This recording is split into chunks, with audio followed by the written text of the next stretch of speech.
दरअसल अब आरएसएस की सोच, राजीव जी, इस रूप में होने लगी है कि नरेंद्र मोदी तो भस्मासुर साबित हो रहे हैं।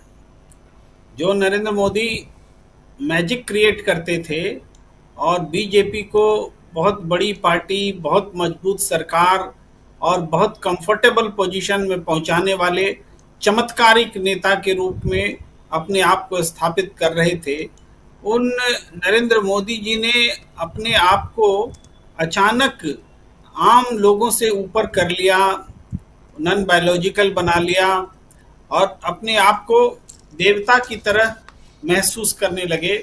उनके वो समर्थक बड़े माने जाते थे, अच्छे माने जाते थे, जो उनको विष्णु का अवतार कहे, जो उनको दैवी देवता का अवतार करे, चाहे गिरिराज सिंह बोले, चाहे चंपत राय बोले, चाहे बाकी नेता, वो सब उनके कोठरी में करीब आते चले गए। तो इस बात को आरएसएस अगर स्वीकार कर ले तो फिर आरएसएस की अपनी अहमियत क्या रह जाती है।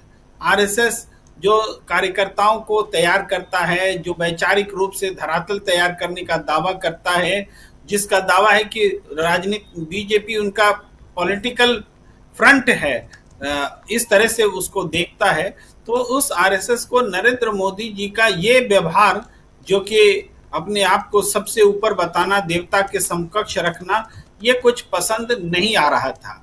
तो एक तरह से दूसरी बात यह है कि आरएसएस में नरेंद्र मोदी जी से सीनियर व्यक्ति मोहन भागवत जी के अलावा और कोई नहीं है, ये दोनों भी समकक्ष हैं। तो आरएसएस में आज वो लीडरशिप नहीं है जो नरेंद्र मोदी को डिक्टेट करे। तो जो कुछ था वो मोहन भागवत से जरूर नियंत्रित हो रहे थे, लेकिन अब मोहन भागवत जी की भी उन्होंने अनदेखी एक तरह से शुरू कर दी। जी। तो ऐसे में आरएसएस बीजेपी को अपने हाथ से निकलने नहीं देना चाहता। वह केंद्र में बीजेपी की ही सरकार भी चाहता है, लेकिन इतनी मजबूत और इतनी निरंकुश सरकार भी नहीं चाहता जो नरेंद्र मोदी या अमित शाह या उनके दरबारी लोगों के हाथों में चला जाए और आरएसएस की कोई अहमियत ही न रह जाए। तो ये स्थिति बनी थी और बन रही थी, मजबूती से मजबूत हो रही थी। तो ऐसे में पहले भी आरएसएस ने ये बताने की कोशिश की थी कि बीजेपी केवल नरेंद्र मोदी के दम पर अपनी चुनावी नैया को पार नहीं कर सकती। बीजेपी को सेकंड लाइन ऑफ लीडरशिप तैयार करना होगा और एक व्यक्ति हमेशा चुनाव नहीं जिता सकता। ये एक तरह से सलाह भी थी और दूसरी तरह से देखें तो ये नियंत्रण से मुक्त करने की कोशिश भी थी कि एक आदमी के हाथ में पार्टी कहीं चली न जाए, ये भी जी। कोशिश थी। फिर बाद में हुई मोहन भागवत ने समय समय पर बयान देकर के उनको कंट्रोल करने की कोशिश की, संदेश देने की कोशिश की, लेकिन तल्खी बढ़ती चली गई और तब चरम पर पहुंच गई थी जब जेपी नड्डा ने वो बयान दिया था, बहुचर्चित बयान, कि आरएसएस के संरक्षण की उनको जरूरत नहीं है। चुनाव के जब नतीजे आए तो यकीन मानिए सबसे ज्यादा खुशी आरएसएस के खेमे में ही दिखी कि चलो कम से कम ये अपनी हैसियत में तो आए, वरना ये तो किसी को कुछ समझ ही नहीं रहे थे, आरएसएस की भी जरूरत नहीं समझ रहे थे। तो ये खुशी जो है विपक्ष तो महसूस कर ही रहा था, आरएसएस भी महसूस कर रहा था। जी। तो ये चीजें उत्तर प्रदेश की भी सियासत के संदर्भ में देखें तो वहां जो दो खेमे बंट रहे हैं उसमें कहीं ना कहीं आरएसएस का एक खेमे को साथ है। तो दिल्ली बनाम लखनऊ की लड़ाई में आरएसएस भी अपनी भूमिका निभा रहा है।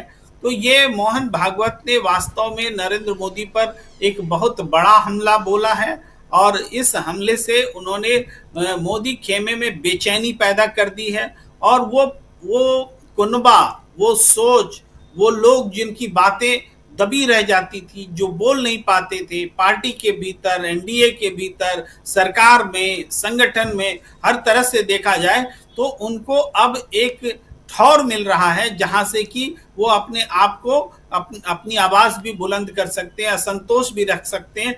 एक तरह से ये डेमोक्रेसी के पॉइंट ऑफ व्यू से बहुत अच्छा हो रहा है कि चाहे तानाशाही जितनी भी आए, लेकिन डेमोक्रेसी अपना रास्ता जो है निकाल ही लेती है। तानाशाही के बरक्स डेमोक्रेसी हमेशा लड़ने के लिए खुद का रूप कुछ न कुछ परिवर्तित कर लेती है। इसे इस रूप में भी बहुत पॉजिटिवली हम देख सकते हैं। जी। लेकिन एनडीए खेमे में ये एक ऐसा अवसर है जबकि अपोजिशन को इसका लाभ लेने के लिए व्यापक रणनीति के साथ आना चाहिए। जो विश्वास उसके अपने कार्यक्रम के द्वारा, अपने नारों के द्वारा उन्होंने पैदा किया है, जैसे आज की घटना है कि तेलंगाना में 2 लाख तक का कर्ज माफी हो गया। तो इंडिया की इस बात तरह कर रहे हैं आप इंडिया की बात कर रहे हैं। हाँ क्षमा कीजिए, इंडिया में आप देख रहे हैं कि जो 2 लाख की कर्ज माफी हो गई। तो इंडिया गठबंधन अगर अपने आप को उस रूप में अपने कार्यक्रमों से, अपने व्यवहार से अगर मजबूत करता है, तो ये जो असंतोष है, वैचारिक दिवालियापन है, वैचारिक तकरार है, और तकरार इसलिए कि तानाशाही है और विचारों के साथ वो चल नहीं रहे, विचारों को धोखा दे रहे हैं। तो ये जो स्थिति बनी है, इसका मुकाबला करने के लिए जनता को भी एक ठौर दिखेगा कि नहीं, इंडिया गठबंधन को ही अपनाया जाना चाहिए। तो इस हिसाब से हमें लगता है बड़े प्रदेशों में, उत्तर प्रदेश, मध्य प्रदेश और महाराष्ट्र, इनमें 2 में बीजेपी की करारी हार हुई है। और इन 2 राज्यों में हार के कारण ही, जबरदस्त हार के कारण ही भारतीय जनता पार्टी का जो सत्ता समीकरण है वो अस्त व्यस्त हुआ, ये हम मानकर चलते हैं। इसमें उत्तर प्रदेश एक चौंकाने वाला फैक्टर रहा, और वहां अखिलेश और राहुल गांधी की जोड़ी ने एक बड़ा काम किया। कांग्रेस पार्टी के नेतृत्व में प्रतिपक्ष इकट्ठा हुआ, जिसके बारे में बहुत कम लोग उम्मीद जता रहे थे चुनाव से पहले। महाराष्ट्र में एक्सपेक्टेड था, और महाराष्ट्र में और भी ज्यादा भारतीय जनता पार्टी की करारी हार होनी थी, लेकिन एकनाथ शिंदे किसी हद तक अपने आप को बचा गए। और जो अपेक्षित सफलता, इसके बावजूद कि वहां इंडिया गठबंधन अच्छी सफलता लाया, लेकिन और भी अच्छी सफलता की उम्मीद महाराष्ट्र से थी, जो नहीं हुई।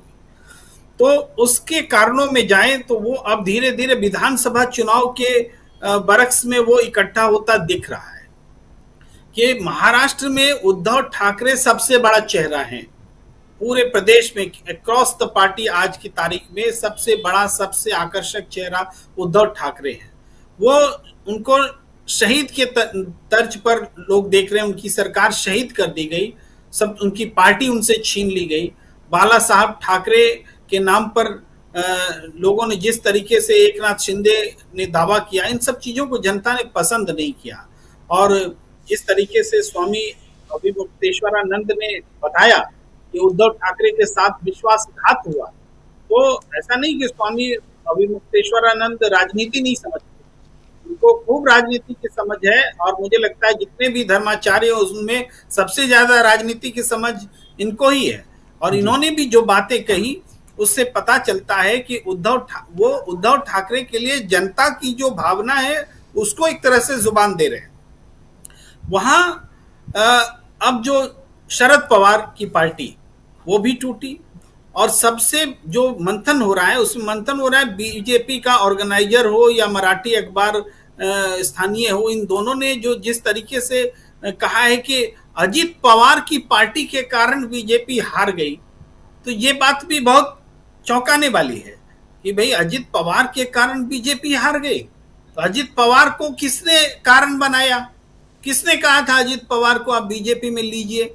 किसने कहा था आप अजित पवार के खिलाफ में 70,000 करोड़ घोटाले का आरोप लगाइए और फिर अगले दिन अपने साथ जोड़ लीजिए? किसने कहा था कि उनको चक्की पीसिंग बोलिए और फिर साथ में उनको उप मुख्यमंत्री बना लीजिए? ये सारी चीजें हुई, लेकिन दोष अजित पवार का है, बीजेपी का कोई दोष ही नहीं है। इस तरीके से जो बातें हुई, यानी हार का ठीकरा अजित पवार पर फोड़ने की कोशिश हुई, तो इससे अजित पवार का वो खेमा जो न तो चुनाव में परफॉर्म कर सका और न चुनाव के बाद जिनकी शरण में गया था उनका प्यारा बन के उनसे नफरत का पात्र बना हुआ है, तो वो लोग क्या करें? तो उसी में वो चिंचली पिंपवाड़ वाली जो घटना आप बता रहे हैं, वहां के स्थानीय नेता सब जो जंप कर रहे हैं, फिर से वापस शरद पवार के खेमे में आ रहे हैं, ये सिम्टम्स है, ये शुरुआत है। सब लोगों को लग रहा है कि हम कहाँ हैं, जिनके साथ गए वही हमें दुत्कार रहा है। तो वो महाराष्ट्र की जो सियासत है, यहाँ फिर से ये हम जो बार बार कह रहे थे कि पोजिशनिंग होगी समीकरण की, राजनीतिक समीकरण की, तो वो होनी शुरू हुई है। तो एक तरह से राजनीति करवट ले रही है और अब वहां भी दो ध्रुवीय स्पष्ट रूप से राजनीति होगी। पार्टी अलग अलग जरूर हो, लेकिन ध्रुव दो ही रहेंगे। और दो ध्रुव में ये जो इंडिया गठबंधन का ध्रुव है, महाविकास अघाड़ी का जो ध्रुव है, वो बहुत कंसोलिडेट होता हुआ नजर आएगा। और लोकसभा चुनाव के मुकाबले हम देख रहे परिस्थिति तेजी से बदल रही है। और अभी जो सर्वे हुआ सकाल का, उसमें 162 सीटें दी गई हैं। 164 बता रहे थे धनंजय कुमार जी से, थोड़ा सा लगता है मिस्टेक हो रहा था। 164 सीट है धनंजय कुमार जी।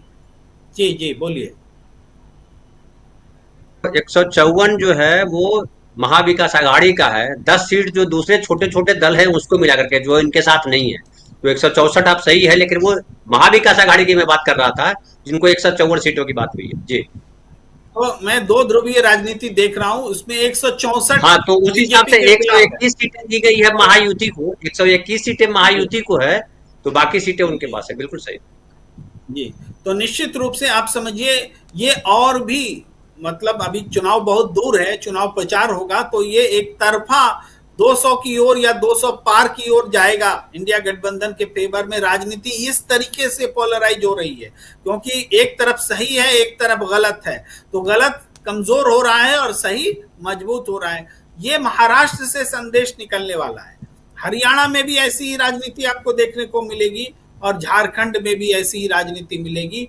तब इसके बाद का जो डगर और सफर होगा, जो वैचारिक लड़ाई राहुल गांधी लेकर के आगे बढ़ रहे हैं, उसको इन नतीजों से मजबूती मिलने वाली है। और उससे पहले 10 विधानसभा चुनाव, उपचुनाव जो उत्तर प्रदेश में होंगे, उसके भी चुनाव परिणाम अभी से नजर आने लगे हैं। सबके सामने खुला है, डबल इंजन की सरकार है, सब कुछ है, हिम्मत है, तो ये 10 में से 7 सीट भी जीत कर दिखा दें। क्षमा कीजिए, 3 सीट भी जीत कर दिखा दे। 10 में 3 उनके पास पहले से थी, वो 3 भी सीटें इस बार वो रिपीट नहीं कर सकती, खुला है, नहीं जीत सकते। तो ऐसी हालत में जबकि जनता एकदम ताल ठोक कर खड़ी है कि आपको हम हराएंगे ही, और इसलिए हराएंगे क्योंकि वैचारिक तौर पर आपने धोखा दिया है जनता को। एक बार फिर से आप नफरत वाली राजनीति शुरू कर चुके हैं, बंगाल से लेकर के असम से लेकर के हरियाणा में अमित शाह का बोलना, और तमाम बातें जो हैं वो विभाजनकारी पॉलिटिक्स की ओर आगे बढ़ रही है। तो इसका मतलब है कि हम नहीं सुधरेंगे का टैग लगा करके आप मैदान में खड़े हैं। हम चुनाव हार गए, फिर भी हम इस बात को नहीं मानेंगे कि डिवीजिव पॉलिटिक्स को जनता ने नकार दिया है, और हम उसी राह पर चलेंगे। तो ये सुसाइडल अटेम्प्ट है भारतीय जनता पार्टी का, और ये जनता इसको निश्चित रूप से इस मौके को जाने नहीं देगी, और इंडिया गठबंधन उस राह पर आगे बढ़ रहा है। जी।